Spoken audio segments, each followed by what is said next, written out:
I don't think humans have the right to decide which animals are allowed to live or become extinct. It'll be heartbreaking if these animals go extinct, but what's even worse is how upset it makes my daughter. She's 4 years old and she can't grasp the concept of why people would want to kill an animal like this.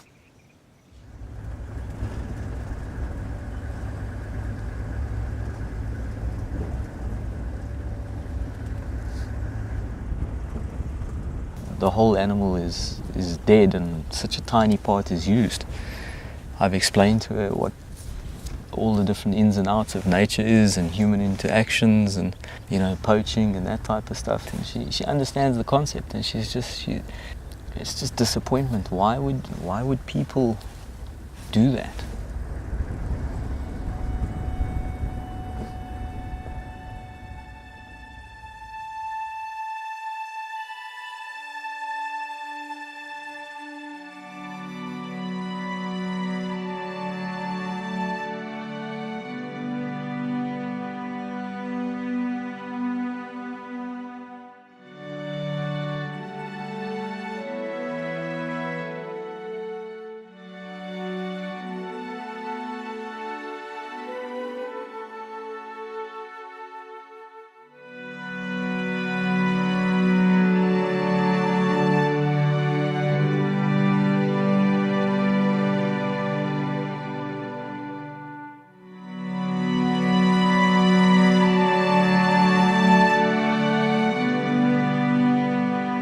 Unbelievably diverse part of the country. We're down here on the Eastern Cape Province of South Africa, which is on the southeastern coast of South Africa.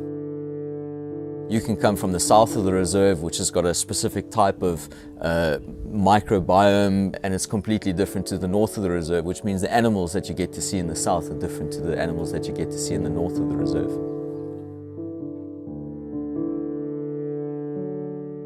We are mostly involved in rhino protection, and as you may be aware, there's been an onslaught on our rhino in South Africa, and with rhino being critically endangered or endangered, we need to protect our heritage.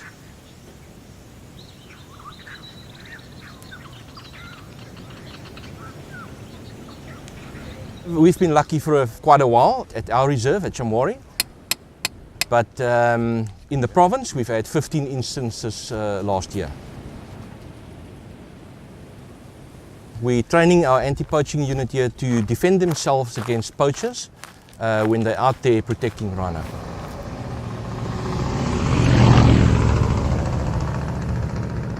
I decided, well, it's a good field to get into. I can do some good. So I decided, well, I'll get into anti-poaching. I can protect rhino. I'm out in the bush every day, and I'm doing something good by protecting an animal that's becoming fast endangered.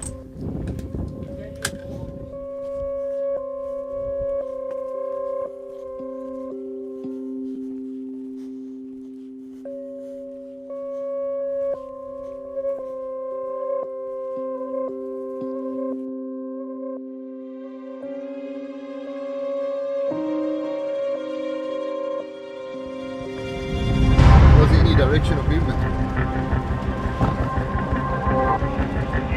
About half an hour ago when I called them and they were heading off.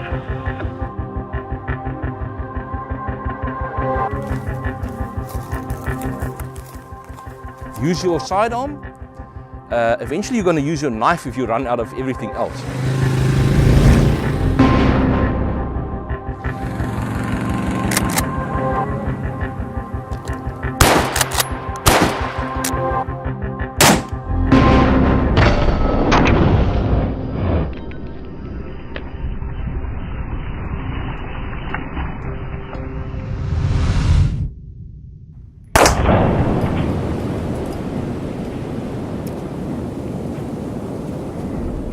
With rhino, there's always a lot of issues. On the one side we get poaching, and then we get aggression, fighting amongst the animals. Quite recently we had a bull that was stabbed quite badly, tried to run away, and he ended up in a river and drowned himself. We think the culprit is a rhino with a specific number And we think that rhino is located now, so we're going to try and find it.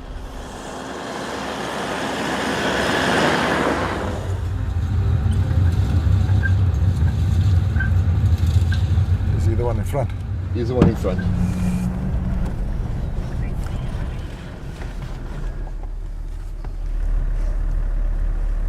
That's about 30, huh?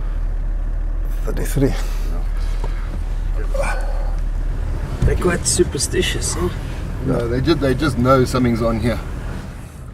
Okay, Perrin, I'm gonna have to just Yeah, let's turn around there. wider. You can carry on the same line, but behind us.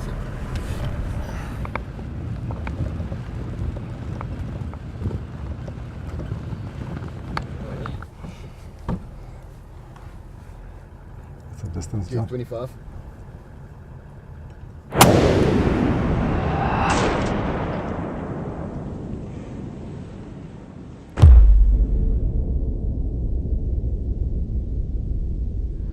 Okay, he's putting on a bit of a performance, just running in circles at the moment, so we're just standing by. No, they normally run it almost like a bit more, but sometimes they walk off and they just get stationary, and that's what we want. But it vary a lot the time the drug take to go down. Sometimes it's 5 minutes and sometimes it's even longer than 10 minutes.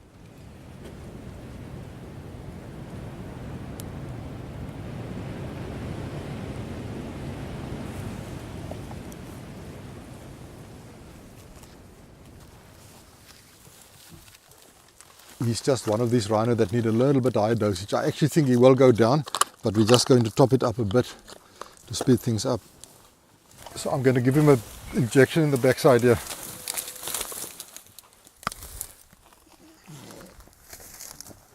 We actually use a very, very small dosage. The dosage in this rhino is what we more or less will do in a blessed buck as well. A blessed buck is quite a small antelope. The chainsaw is going to make quite a noise when we cut the horn off, so you need to be fairly anesthetized when we do that.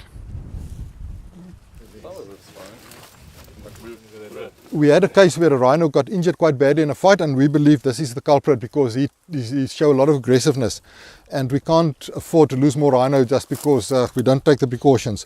So if we take the horn off here, the chance that he'll stab another rhino is much less.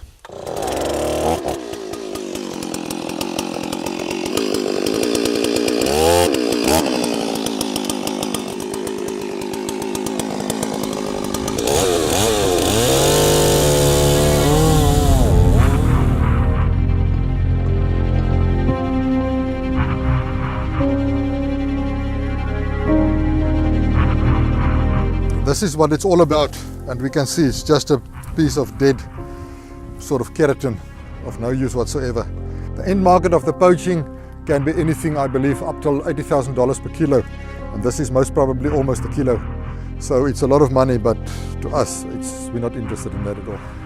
In case of poaching, the horn doesn't get cut neatly like that or a bit shorter. They would remove the top of the nose here, and these animals get extensively damaged. So it's quite a brutal way, normally get axed off. So we gave the antidote, and now we should go. We don't want to be around if we get up.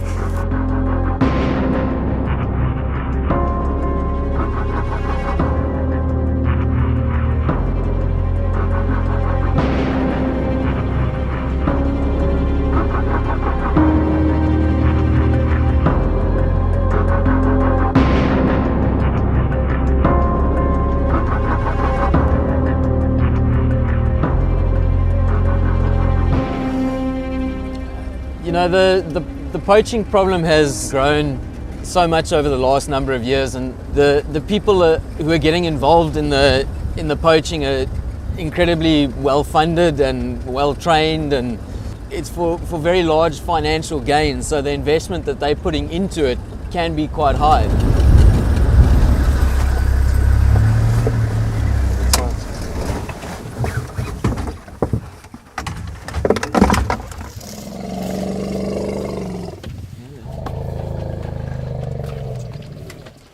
Thank you.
This is undoubtedly one of the most exceptional sightings of elephants in water, busy swimming and just having an absolute blast that I've ever witnessed in my life.